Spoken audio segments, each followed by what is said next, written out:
Austin can correct me if I'm wrong. I put him in without even looking. I just went off memory. So we'll You're just you, go. you, hey, you're 1 for 1 right now. All right. Ohio State 9.5 versus Miami. To me, the thing I'm looking forward to is the trenches. The Miami's D line versus Ohio State offensive line is the biggest matchup to me to watch. I feel like this Miami D line can actually get after Ohio State. And if you look at just the random numbers, advanced stats, even all the numbers, I'm not even going to spill them out. It says Ohio State's offensive line is elite, like any number you look at. But I do think they can get after Ohio State a little bit, and here's why. If you go back and watch that Big Ten championship game, Indiana had 9 tackles for loss, held them to 87 yards rushing. Ohio State gave up a pressure rate of 48.6% in that game to Indiana, almost 50% of pressure. Hmm. Miami ranks sixth in pressure rate, and they rank 11th in sack rate. So I'm curious to see if that was just a one-off. Is that just a one-off, like Ohio State's offensive line just had a bad game, or which I think this is fair to wonder that schedule. You know, that Yeah. schedule padded those stats a little bit because I'm telling you that offensive line looked like straight dookie against Yeah. Indiana, and I think Honestly, Indiana's great on the D line, but I think Miami's even better. greater. Miami's D line had a great game against A&M. Um, so I mean, if they come out with that same intensity and execution, I don't know. I know what we talked earlier this week. What you said you wanted to call this game. You wanted to throw a little BTA in there, but and I'll go and say it. I'm picking Ohio State to win. But if Miami can find a way to get after Julian saying the way Indiana did, that's not what Indiana did. They got after him. They kept the game close and they won it in the end.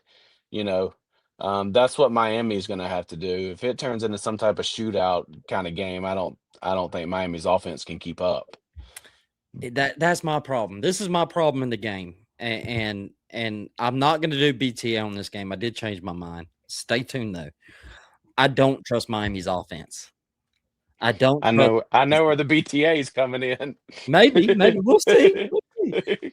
I don't trust Miami's offense. I don't trust Beck. And I know Miami fans when I clip this and put it on Twitter and put TikTok actually. I know Miami fans are gonna come after me because I've said this same thing in the last preview and they ended up winning 10-3. And this is like Athletes Forum podcast just say, and our guy Athletes Forum podcast is the best. Y'all need to check him out. Maybe some news coming on that. But y'all need to check out Athletes Forum podcast. He is an amazing dude. But just like he said, this is a game Miami really needs Beck, and I don't know that I trust him, Austin. Like, I don't think Miami's going to be able to run the ball the way they did against the Aggies. As good as Aggies defense was, they did have problems stopping the run all year long. Ohio State hasn't. They didn't against Indiana in the Big Ten championship game. They did a good job stuffing Indiana's run game. They're fifth in rushing success rate allowed. They've only given up 8 runs all season of 20 or more yards. 8. They have stuffed. Mm. They 21.5% of the runs they have stuffed, which means they have gained no yards or a loss. So to me, it's going to come down to Beck in that passing game, and I think Ohio State has a secondary with Caleb Downs and all the other guys to stop wide receiver one Tony, stop the run game with the linebackers in the D line, and force Beck to win this game. And I don't think Beck can. I don't think he can. Now, the total of this game is interesting. It's 42.5. So I don't think it's going to be a blowout. I do think, I looked that up before I left the house and came back. It's 42.5. It's not high. I mean, like I said last week, you got two teams playing that their last two games they scored 20 points combined. Yeah. I could see a 21-10 type game where Yeah. it's not a blowout, but it felt like Ohio State was never out of control. Yeah. And I'm going I Ohio can agree State. with that. I can agree with that. Look, I think, look, I do think some of Ohio State's, um, I think some of Ohio State's stats are padded because they did have a super, easy schedule this year. But I've watched enough of them to know that defense is stout. Um, it just is. So I'm with you. I think too much defense or lack of offense from Miami. Um, they won't be able to score enough to win the game. But I think they could give a shot at covering. Yeah. Yeah, I think so. Look, Miami's gonna have to. It's gonna have to come down to the defense. They're gonna have to. My problem is Miami's secondary is not that great. Yeah. I will say now they can get to the quarterback, so that helps them a lot. But if Satan can get just enough time, he don't need much time. If he can just get enough to get to Jeremiah Smith and Tate, we could see belt to ass. Yeah.